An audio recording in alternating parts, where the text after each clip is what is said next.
This week, we've got the deets on Star Wars Visions Volume 2 and more.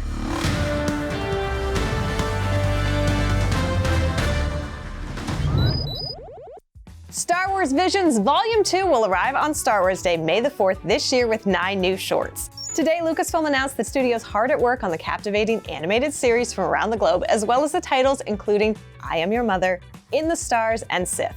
Star Wars Visions Volume 2 will stream exclusively on Disney+.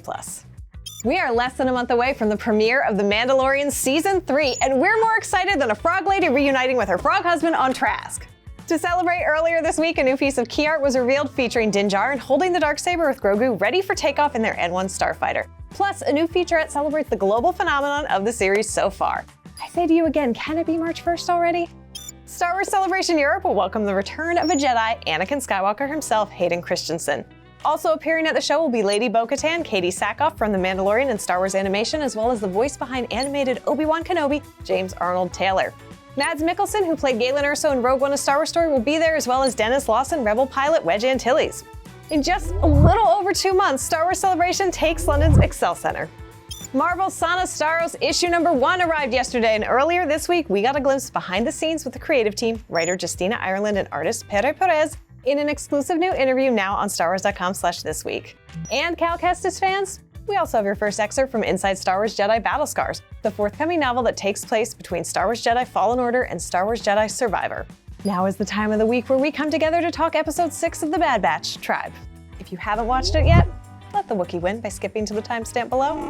Listen, we've been excited about the return of Gungi since Star Wars Celebration last year, and this week, the Batch found our beloved Wookiee Jedi being held prisoner, so they did the only right thing in that situation and helped set him free. This was some rescue, taking Clone Force 99 to Kashyyyk to reunite Gungi with his tribe. Hence the title. But not so fast, because the Empire's been causing havoc and Trandoshan hunters are on the prowl. Plus, he doesn't know what village he's from. Hopefully not this one. But the Wookieeana sends some scouts to bring Gungi and his new friends to their home base, and together with the trees, they come up with a plan to defend their world against the Imperial intruders. I'm just happy to know that Gungi not only made it out of Order 66 alive, but made it back to Kashyyyk safe and sound.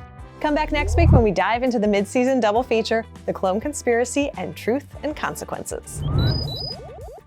Star Wars The Bad Batch head writer and executive producer Jennifer Corbett is back, and so is Gungi from Star Wars The Clone Wars. Jen, what was the conversation about bringing back Gungi the Wookiee, and why this particular Jedi youngling from the Gathering arc? We wanted the Batch to come into contact with various people who essentially need help.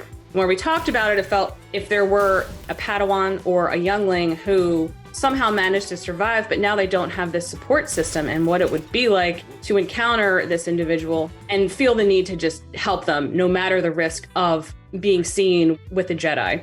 And Dave Filoni, who, has provided so much guidance and input, I believe recommended Gungi. We were just excited because then it gave us the opportunity to blend that in with another Clone Wars arc that never got made about Kashyyyk, and we were able to sort of take some elements from that and turn it into sort of this new story. But anytime we get Omega with a kid, it's great. Like, we loved Hera, and now we get Gungi, and I love it as well. Thanks, Jen. You can stop by and talk Wookiees any day of the week. That's it for this week, but for more on these stories and other news from around the galaxy, check out StarWars.com and be sure to join us right here for This Week in Star Wars every Thursday. Thanks for watching, and may the Force be with you.